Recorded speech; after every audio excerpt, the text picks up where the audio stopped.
All right, let's get straight to it. Today, we're not just talking about some ideas, we're cracking open a playbook. This is an explainer on the philosophy of dominance and what its creator, Ivan Barca, calls the game. The instructions are going to be direct, so you need to listen closely. Okay, let's dive right in. This is the core belief, the unfiltered premise that every single rule we're about to cover is built on.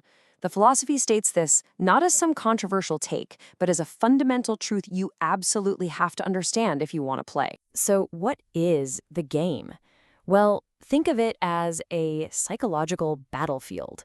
It's all about the unwritten rules where your mindset, your power, and how you communicate or don't communicate determines who wins. The mission is simple. You have to master these rules. Now, for the first and most important command. You can't win a game that's played in the mind if your own mind is a mess. So before you do anything, and I mean anything else, you have to forge your mental frame. This isn't optional. It's where it all begins. This slide lays out the core idea. The philosophy says women have a kind of radar for two types of men. On one side, you've got the burrito de carga, the beast of burden. He serves, he seeks approval, he's predictable. On the other, you have the caballo salvaje, the wild horse, untamable, free, he makes his own rules. The command here is simple. Stop being the provider, become the prize. You are not a side character in someone else's story, you're the main character in yours. Decide which one you are and get rid of the other one. So, how do you build this frame? You execute these 5 directives. Number 1, become a narcissist. Fall in love with your own image and truly believe you are the prize. 2, your mission in life comes first. Women are a bonus, a byproduct of your purpose, not the purpose itself. 3, be irrationally optimistic. You have to act like the universe is rigged in your favor. 4, assume every woman is deceptive until she proves she isn't. Make her earn your trust. And 5, and this one is absolutely critical, never take anything personally. Her reactions are about her, not you. Okay, once your mental frame is solid, you're ready to actually operate. These are the rules of engagement for the psychological battlefield, so pay close attention. This is your new law of communication: ambiguity. You must stop being so direct. According to the game, being clear, logical, and spelling out how you feel, that's poison. It kills all the mystery and hands over your power. From now on, your new language is indirect, it's suggestive, it's open to interpretation. Just think about this example. Instead of some long, heartfelt letter, you fold up a blank piece of paper and hand it to her. You've just created a mystery that she has to solve. What does it mean? That empty space you just created is way more powerful than any words you could have written, because now she's the one filling it with obsessive thoughts about you. This is a core tactic you have to master, the push-pull. It's a kind of dance. First you pull her in. You're charming, you give her attention. But then, right when she's getting comfortable, you push. And not in a mean way. You just subtly create some distance. You question if she's really interested, maybe even suggest she'd be better off leaving. And then, you wait. You make her close that gap, which forces her to invest emotionally just to keep you there. Now, the ultimate goal of all these tactics is to create what's called a ritmo hypnotico, a hypnotic rhythm. This is a deliberate cycle of emotional highs and lows. See, peace and stability, they're the enemies of obsession. This philosophy argues that relationships don't end because they're toxic. They end because they get too stable, too predictable. Your job is to create an emotional roller coaster that makes it impossible for her to think about anyone or anything else but you. The game is basically an economy, and the currency is validation and attention.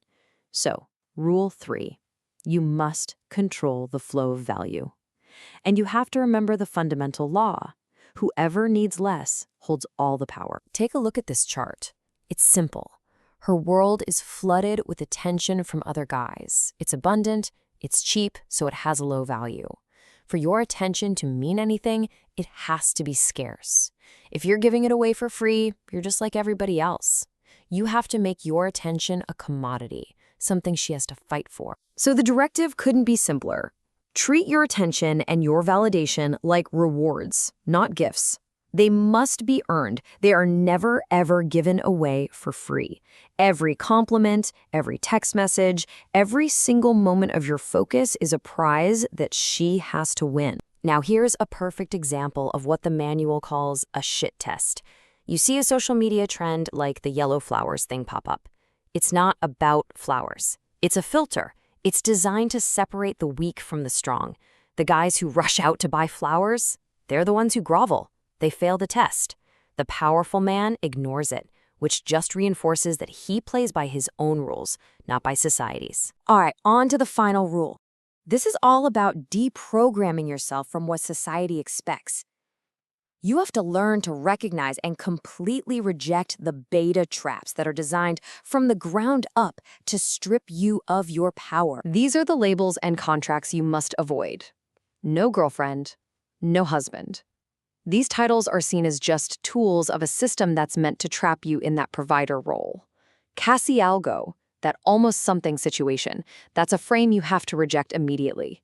And when you decide an interaction is over, you don't give explanations. You just leave. Your actions are the only explanation needed. So instead of falling into those traps, you operate with this hierarchy. At the top, you have the Nana's principle. She's the one who has actually earned your significant investment of time and affection. Below her are the Nanas secundarias. These are candidates who get minimal attention, just enough to keep them in your orbit. And finally, Finas recreativos, women for purely casual encounters, where you invest absolutely nothing. You have to categorize people correctly and then act accordingly. So we've gone over the mental frame, the rules of engagement, the economy of value, and the traps you need to avoid. Let's lock this all in with one final command. And really, it all comes down to this one question. I want you to look at your interactions, look at your results. Are you consciously playing the game, using these rules to get what you want? Or are you just an unconscious player, getting manipulated by rules you don't even know exist? According to this philosophy, there is no other choice. In the end, the highest level of mastery here isn't just about playing the game well. The real goal is to internalize these principles so deeply that you don't even need the rule book anymore. You become the source of the rules. You don't just play the game, you are the game. And that is the final objective.